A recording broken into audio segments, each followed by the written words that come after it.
So again, if you're throwing a cut fastball and you're trying to throw a run two seam, it's a different pitch. So if you're even 10 years old to 25 years old, if you don't know what you're throwing from pitch to pitch, you might as well just sit on the bench. May I have your attention, please? You're my leader.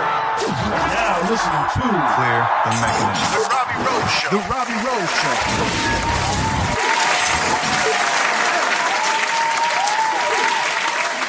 Yeah, I'm loving that. I love that intro. That's so cool, man. I kind of feel special for a brief moment, and then I'm like, wait a second, I'm wearing a headset that I look like I work for Google. Nothing wrong with that, by the way. If you're a listener of this show and you work for Google, I think that's dope. I think you're dope. Anyways, I don't know why I continue to blabber. You're listening to episode 30 of The Robbie Rose Show. I want to applaud you, I guess, in a sense. There you go. For tuning into this episode, for sticking with me. If you're a subscriber to this show, I highly appreciate it. If you're new to this channel, you're in for a ride. I can't tell you if that ride's going to be bumpy or smooth sailing, but it's going to be a ride nonetheless. Oh, yeah. I don't know where I'm going with this. Anyways, episode 30, we got a treat for you. It was more of a personal thing for me that I really wanted this info that my guest had. And I said, might as well just record a podcast about it, right? Because it's a very popular topic when you talk about data analytics within the game of baseball. My guest today is Dave Shinskie. I came into contact with Dave because I have a connection with a facility in North Carolina called Baseball Rebellion. I had one of their instructors, JK, on my podcast last year. Go ahead and follow them on Instagram at Baseball Rebellion. And go ahead and check out their websites as well. They got amazing content. They're doing great things. Everything's really, backed by data. They use hit tracks and they use Rapsodo, and it's a really good, well-run facility. And Dave is one of the pitching guys over there, and he's very familiar with Rapsodo. And I said, I want to get familiar with Rapsodo, so let's dive in. And yeah, he was cool enough to do it in real short notice. And it's about a 33, minute interview session. Again, more of just a conversation between him and I, me getting familiar with Rapsodo. I had known a little bit about it heading into this show, so I'm not completely oblivious to it. But I think it's a really good tool, obviously, with the way the game's evolving. I actually ended up purchasing one, and it's pretty dang amazing. It just gives you all the data that you need to identify who you are as a pitcher. It's not so much anymore where you're playing catch with someone and, asking, hey, what'd that do? How'd that spin? How'd that look? How'd that come out? Now we have data that's showing us that information, which is, it's when it comes to progressing, I think, in your development, this is definitely one of those tools that is beneficial. At this time, I'd like to thank the sponsor of today's episode, my boy Casey Ohlenberger over at FBK1.com. I would love to sit here and chat a little bit about FBK1, but I got a better idea. I'll have him do it for me. But I've been rocking their apparel for quite some time. I've been training with Casey for quite some time. Dude absolutely gets it. And for me, his apparel is super dope. You guys have probably seen it on my Instagram, rocking his snapbacks, his T-shirts made out of the best fabric. Snapbacks are super dope. So go check that out at his website, fbk1.com. But here's Casey to tell you a little bit about what he brings to the table. FBK1, fastballstrike1.com. Go visit the website today, right? You want to sign up for hitting instruction, catching instruction, pitching instruction, everything baseball, we will provide it for you. Pitching instruction, we work with Rapsodo, video analysis, pocket radar, anything you need, we have it. You want to come down to the club, we call it Club 60.7. 888-848-96. If you don't know what that means, then you better look it up before you get there, because I'm not answering the question when you ask, because some of you parents out there will ask. If you don't know, you better check it out first. You got me? Hey, visit fastballstrike1.com to book your private instruction, group instruction. You want clinics, camps, coaches clinics, all the above, we can do it. Our pitching staff, hitting staff, catching staff, baseball staff, we do it all ex-pros, ex-college players, current coaches in the big leagues, in the minor leagues, in high school, in college, everything. We can provide it for you. Tons of experience. I'm not saying we know it all, but we kind of do. I love that, dude. Anyways, yes, like he said, go visit his website, fastballstrike1.com. I will link everything into the show notes. If I butchered a specific link during this podcast, it will be in the show notes. So don't be afraid to go check out the details within that specific platform that you're listening to this podcast on, if you are interested in any of the specific links that we have spoken about. Again, you can find me on Instagram at RobbieRowe12. That's Robbie with a Y. Twitter at RobbieRowe_12. Still Robbie with a Y. YouTube, type in Robbie Rowe and you'll see some pretty cool stuff, pretty cool content. And I'm not going to give you my Facebook, actually, because that's the only way I can communicate with my family. I'm just kidding. Anyway, here's Dave. See you guys. All right, welcome, ladies and gentlemen. You're listening to the Robbie Rowe Show, episode 30. I have a guest with me, pretty much, kind of one of those out of the blue things. We had this planned for a total of maybe 4 hours before we jumped on here. Dave Shinskie, how we doing, man? Great. How are you, Robbie? I'm doing well, dude. I've been kind of running around all morning. I had the little leg day piece at the gym, and then I had to go to PT, and I try to ride my bike everywhere I go these days to be active. Oh, wow. And that's awesome. Well, here's the thing: you're in North Carolina, so I know gas is about what, $2.50 there.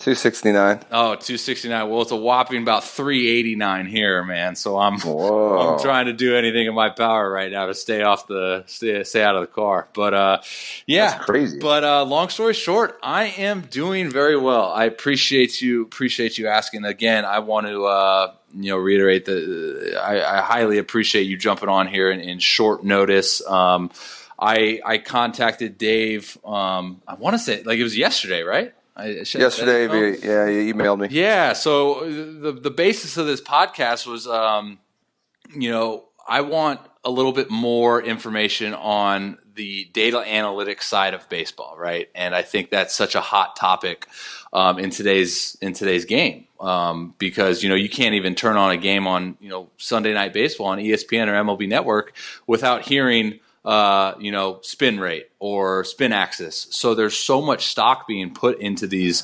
numbers that, no one really understands. So from what I hear, Dave, you're the guy to go to. Well, I mean, I have my own theories, everyone has their own theories and, just with what I came down to Baseball Rebellion and learned movement-wise, it kind of reiterates the Rapsodo. That is, reiterates what we do here, and movement is key to to enhancing not only velocity and accuracy, but spin rate and health too. So it's been a great tool for me. Yeah. So just a little brief background. Again, I'll give you a little brief introduction in the pre-roll that I go back and edit before this episode. But if you can give our audience just like a, from your mouth, how you came to Baseball Rebellion, what you did as far as your playing career. And I know that's kind of vague, so I apologize for that, but just a little brief thing. Well, yeah, I'm obviously, I'm from Pennsylvania. Obviously, I played a little baseball. I played a little football, but I got drafted in 2003 to the Minnesota Twins out of the 4th round. I played 7 years in the minor leagues. We used video and stuff like that. I was a starter for 3 years and a reliever for 3.5, 4 years. And, I never really understood basically, what I was doing on days where, I was missing, I was hitting guys, walking guys, giving up hits, and then days where I was just lights out. Right. I went back to college, played a little football. Again, played 4 years at Boston College again, basically under film. When I was looking at myself or looking at video, is just basically, what did I do that play?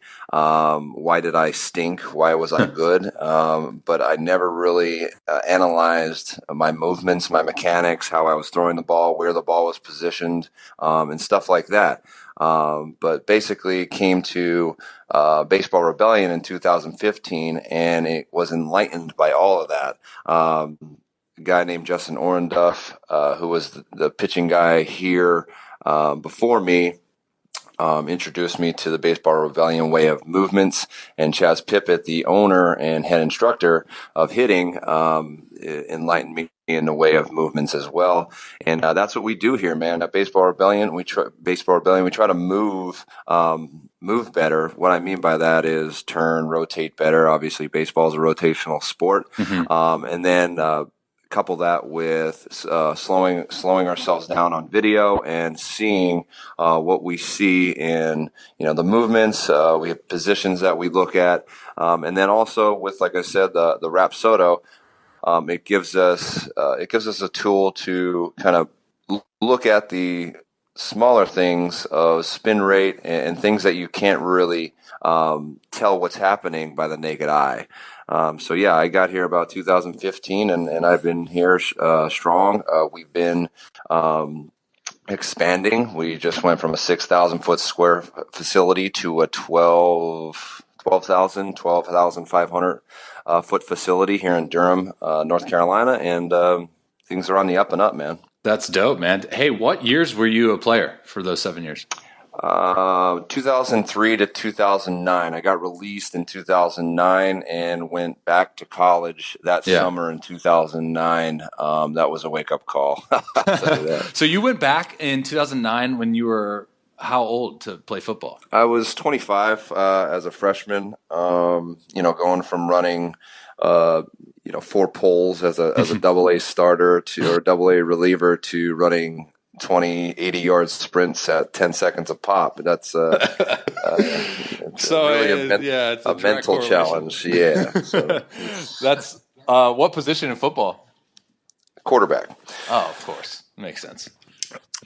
Okay. So, yeah, I think it's fascinating because right around that era that you were in, it was like that the video was getting introduced, right? And everyone was like, oh my gosh, like there's so many cool things to see. Were you able to quickly kind of grasp what you saw on video and how to kind of take what you saw and then focus on it, in your throwing program, catch play or whatever, and kind of get better that way? No, that's my point. So I had no clue. So basically when I was a starter, you got, 4 charters back there. You got 3 charters back there behind the screen. What I mean by that is you got 3 guys doing the charts, getting the velos, getting, taking the books. And then you got 1 guy filming a few pitches from the front and from the side. So, when you had a bad day, they would tell you to go look at the film. What'd you do? So basically you're looking at your film, and I was looking at my film, and I would be like, why did I throw a curveball there when I should have threw a changeup or a sinker there? Why did I start that guy off with this? I look good in my pants, or those pinstripes look good on me. You know what I'm saying? Or I look fat. You know what I mean? Like that's what I was looking at. At least you got something out of it. Looking at film. That's my point. So here we look at a couple different criteria. Massive movement, how you move down the hill, arm swing, position at foot strike, stuff like that, finish and different points. But how you get there athletically is really what we're trying to accomplish. And that's the difference between, today and me back in 2003 to 2009 is I'm able to talk about and explain to parents and kids and clients, why we want to get to these positions. What does stay back mean? What does get out there mean? What does so and so mean when they're saying it, and it works. So, like even when a catcher, like you're out there pitching, and a catcher gives you one of those two fingers out in front. For some reason, that works, right? Yeah. Well, why does that work? Does that make sense? So sometimes kids hear these cues of stay back. You're getting too far forward. Well, what does that mean to those kids? And as a rotational sport, like I said, that's what we're trying to slow down and show these parents and clients, what it is that means. Yeah, because everyone has like different perceptions, Sure, different terminologies, and I think that's also a very interesting topic, because you could be the smartest pitching guy in the world, but if you have a client that maybe you've never worked with, and you start telling them these terms as far as break your hands early, separate on time, keep your head back, and like have this terminology that typically works for someone else. It might not necessarily work for that guy. So at your guys' facility, it sounds like you guys are taking a very individualized approach, right, to your guys. For sure, yeah. We and it's great to watch Tyler, JK, Eric, and you can go online at baseballrebellion.com and look up who I'm talking about, and Chaz do instruction, because we're trying to develop an individual player. Now that might work, and we have themes throughout the day, but we're trying to work to independently and develop our guys. Because not everyone's the same. And also, like, again, when I was playing, I had no clue of what those meant and what I was doing to help myself out on days where I had no feel. So that's a good word that I use a lot, because a lot of kids these days, stay inside a lot, and it's hard to mimic and feel what it is we're trying to express. So that's what we're working every day to enhance. Yeah, and I think it's it's dangerous, because there's a lot of kids that have their minds consumed with other things, like video games or schoolwork or whatever, and then when it comes time to do baseball work, I'm just going to throw, and there's not really there's not like a purpose behind that. So I know for me personally, it's about trying to encourage each and every guy that I can kind of come into communication with and say, like, look, like, you have to identify, personal cues. That's something, dude, I'm going on in my 10th year, and it's still something that I need to do a better job of, is like, because at some point or later, like, the crap's going to hit the fan, and you're not going to have like any feel of your body. And you need to kind of make sure you slow it down to a point where, like, you're like, okay, these are the cues that I use, and this is kind of what's worked for me in the past, and now here we go, right? Yeah. All right, man. Well, that's good stuff. I appreciate you touching on that topic. I want to dive into, something that's just, to me, it's mind-boggling, right? We talk about data analytics, and now in today's day and age, we have an absolute, right? It's not a coach behind a pitcher saying, "Oh yeah, that looked good," right? Or it's not the catch partner saying, "Yeah, that one didn't look good." We have an absolute thing now that's telling us, okay, that pitch compared to the best fastball in the big leagues look good. So can you kind of go into how you approach using Rapsodo, and kind of what are the things that you look for, and how you kind of compare each individual and to a big leaguer? I don't know how you guys run it over there, but if you want to dive in there. Yeah, so I mean, obviously, if you're not familiar with Rapsodo, it gets pitch velocity, spin rate, tilt axis, strike zone analysis, horizontal and vertical break, and a 3D trajectory of how your ball is coming into the plate. But basically, I work with a lot of youth kids, so I think Rapsodo is built for harder throwers. Right. So Rapsodo, sometimes when I have a kid that is off that day, sometimes I don't get the spin. Plus, you got to throw it over 50 miles an hour. So again, I'm using it for the youth kids to hone in on staying in the zone and how we're doing that. But I also use it because what I was talking about with the feel and how we're trying to move better. The Rapsodo gives us numbers to kind of put those together, feel along with what did that pitch do. So, for instance, if we have a kid that is throwing a fastball, so for instance, last night I had a young man, 15 years old, throwing 84, 83 miles an hour with 1900 to 2300 RPMs, which is pretty good. I think the average is 2100 in the big leagues.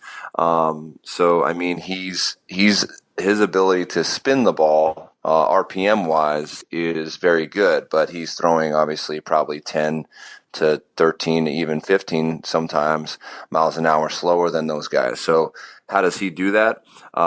We work on grip strength. We work on how he releases the ball. And we work on his feel off his index finger. So when we're looking at his spin, when he has 1922 RPMs, then we look at his true spin. So true spin and a visual is always better, but I'm trying to, talk about, just trying to, talk about this and try to, make it as simple, clear as, as clear as it's possible. Hard to do too. Yeah. So true spin, if you're throwing a true four seam fastball, right? It should have backspin, right? Correct. Yeah. 12-6, yes. Right? Yeah, or 6-12. 6-12. If you're thinking about if you're thinking about a fastball coming off your fingers, true spin is how many spins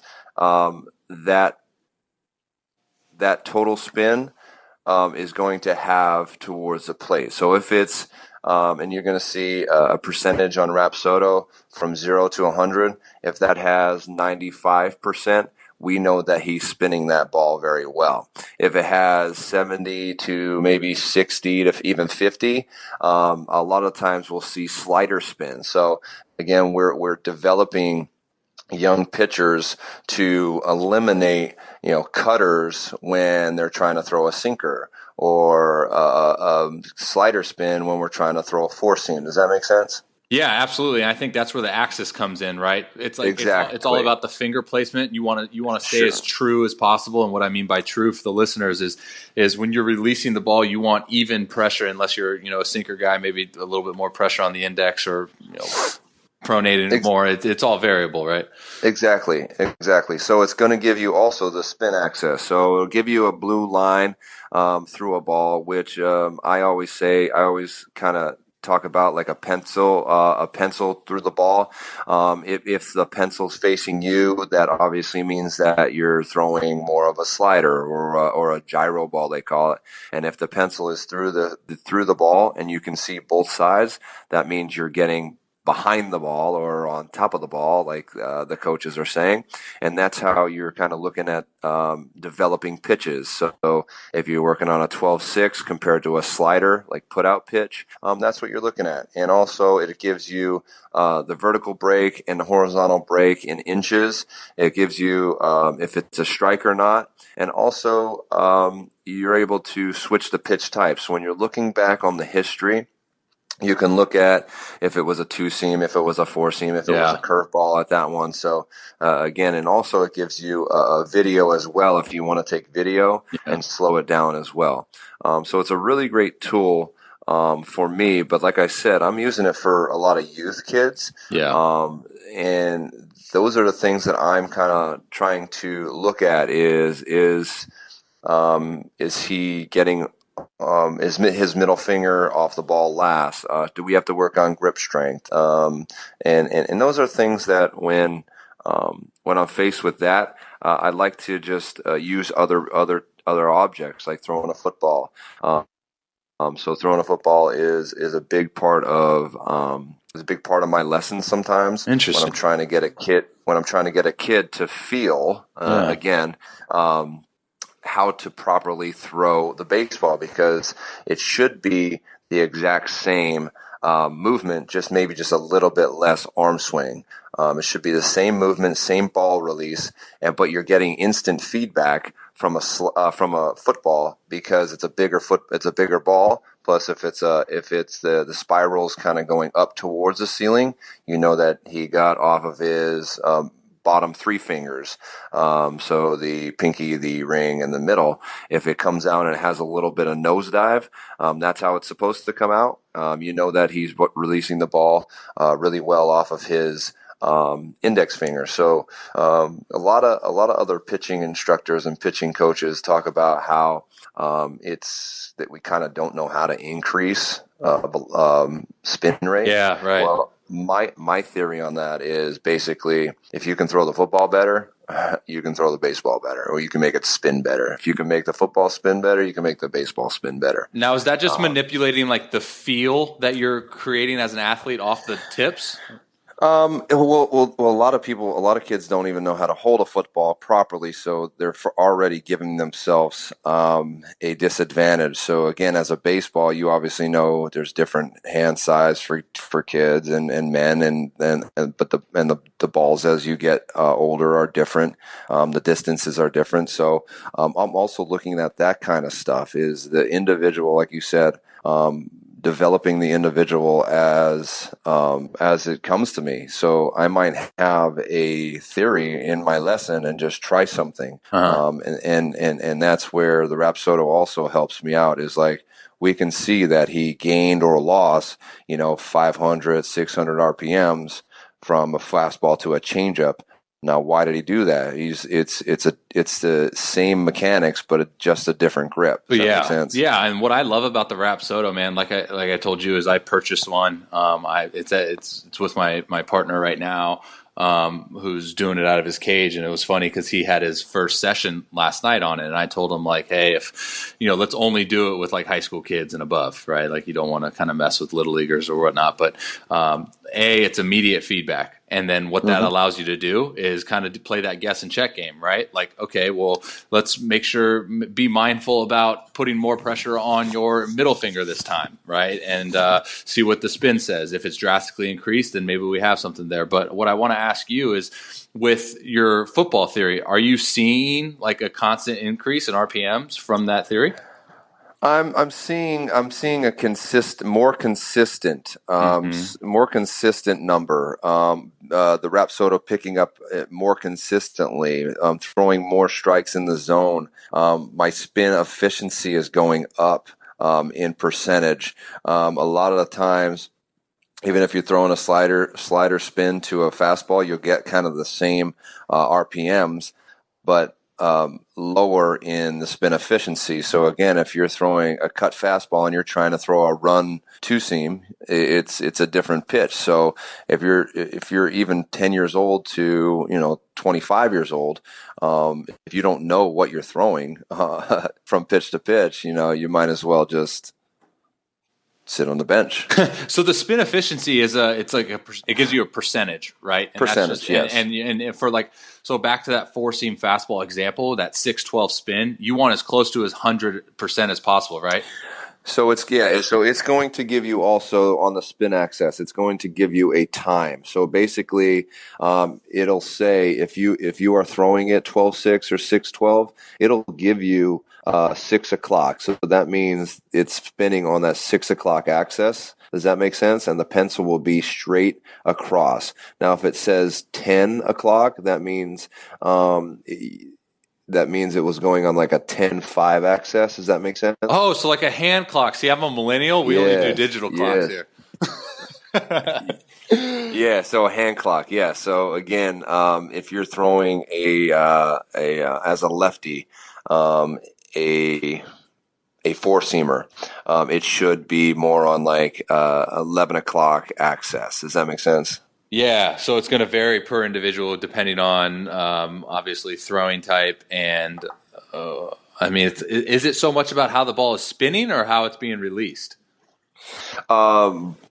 Both. So, like, if you release it, if you're a sidearm guy, you're obviously going to probably have a little bit more gyro spin on it. So, what I mean by that is slider spin. So, true spin is basically the four seam fastball 12-6 or 6-12 spin, right? Okay. That's how you're gonna get the higher percentage. The other spin that's calculated is called gyro spin or slider spin. So basically a circle around the ball. So basically if the axis was pointing at you directly, does that make sense? Yeah, it's like called gyroscopic, right? I've heard. Yes, that spin efficiency is going to go down because if you're throwing, so say a guy like Corey Kluber, okay? So Corey Kluber throws high spin rate. He throws a two-seamer. He's going to have more vertical movement on his two-seamer, and on his four-seamer, it's going to stay straighter because he throws it with a high spin efficiency. Does that make sense? Yeah, see, like the simple theory behind how I came up, because in 2015 when I was with St. Louis, I was first introduced to my numbers, I guess. We had TrackMan at the time. And this was when I was throwing like upper 90s, and I'm thinking, of course I'm going to have high spin, right? Like it's just because I throw hard. But there's really no direct correlation.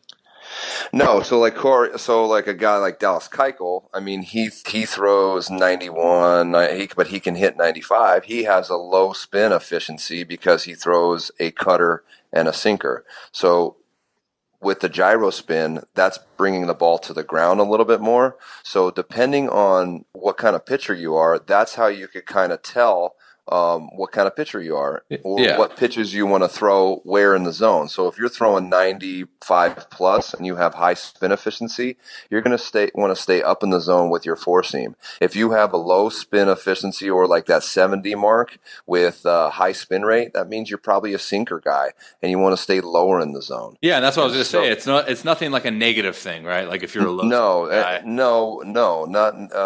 High spin, low spin efficiency. That just means that we're probably going to be more of a sinker guy.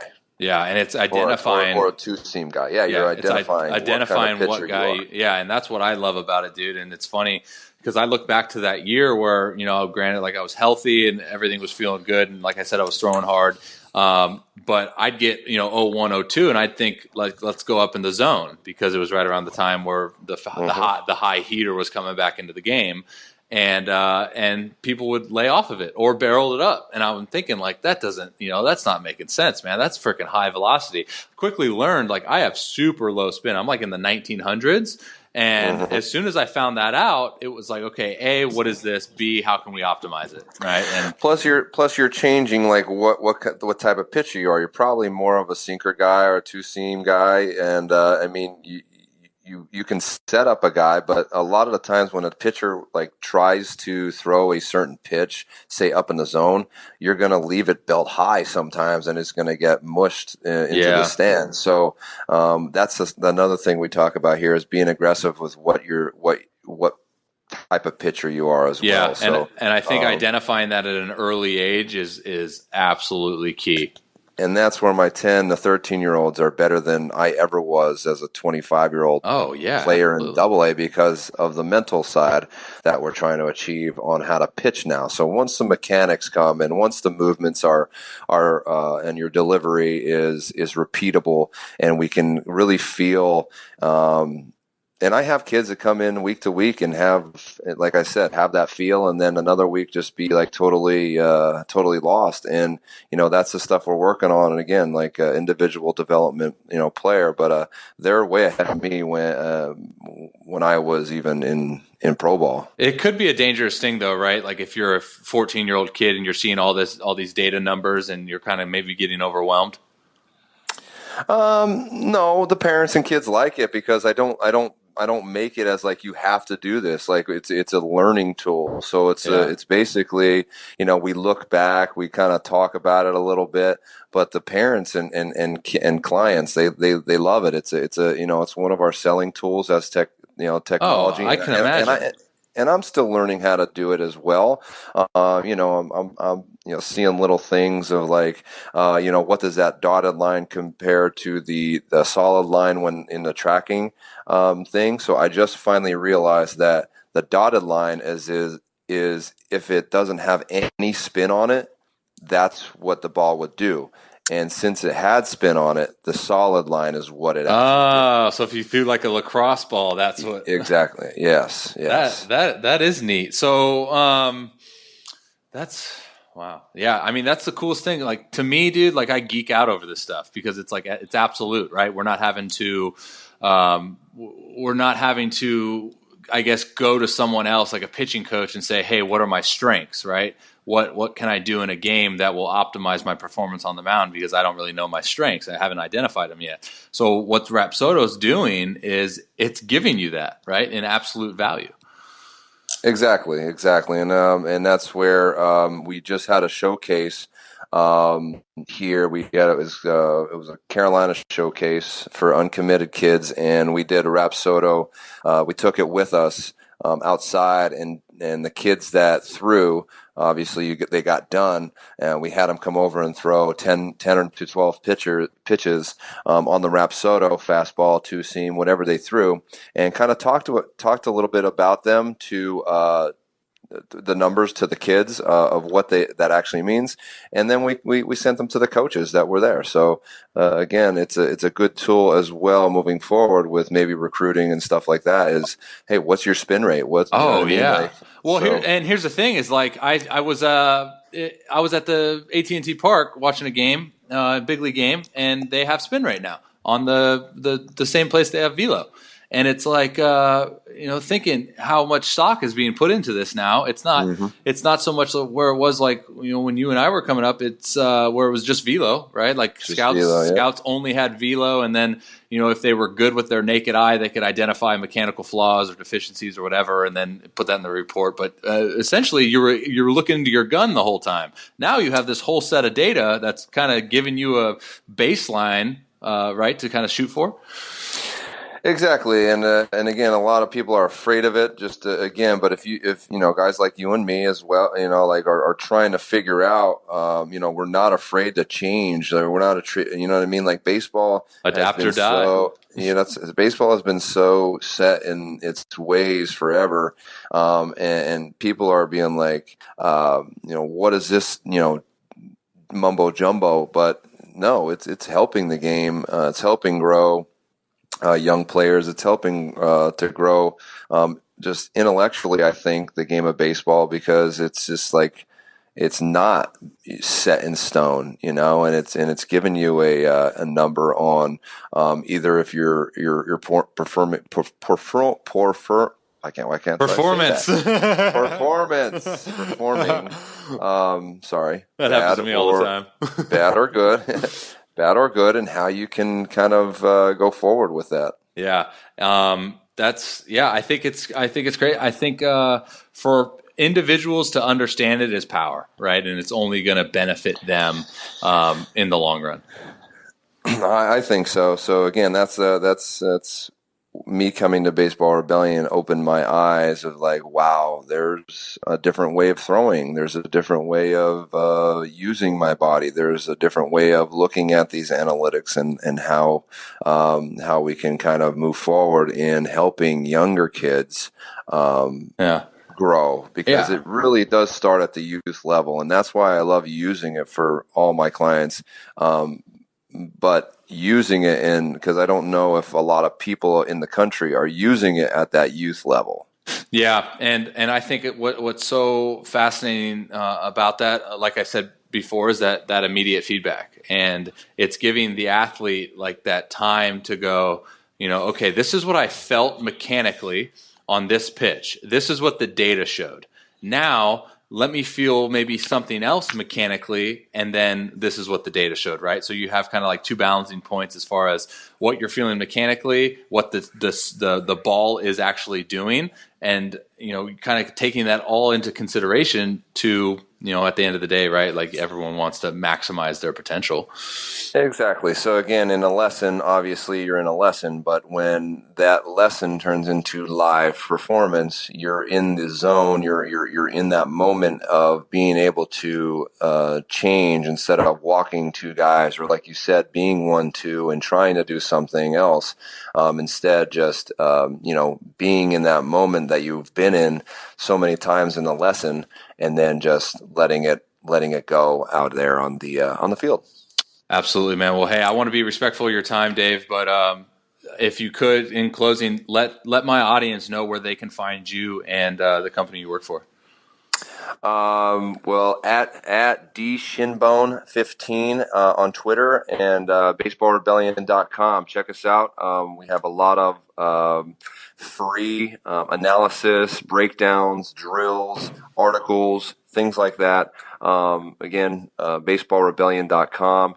And BR Rebels, and Baseball Rebellion on Twitter as well. So, thanks a lot, Robbie, for having me on. Absolutely, dude. I'll attach all those links that you just mentioned in the show notes for those of you listening that want to go check it out. And I highly encourage you to do so. You guys got some great content. You continue to put some great stuff up, and especially, like you said, it's free, and it's, there's no reason why, if you're an athlete or a baseball player, there's no reason why you shouldn't go check that out. So, Dave, again, appreciate you taking the time out, and I'll sign you off the air, but thanks again. All right, thanks, Robbie. All right, guys, that's another episode of The Robbie Rowe Show. Do me a favor, if you liked the episode, or even if you didn't like it, go ahead and leave me a review on whatever platform you're listening to. Not only does it help me out with popularity on my show, but it also helps me out as a host of this podcast. Sometimes I don't know if I'm getting better or if I'm getting worse, and I need y'all's opinions. So go ahead and leave a review and let me know what you thought. So again, thank you so much. Appreciate you guys tuning in. Until next time, Robbie Rowland, The Robbie Rowe Show. Your boy's out. Later.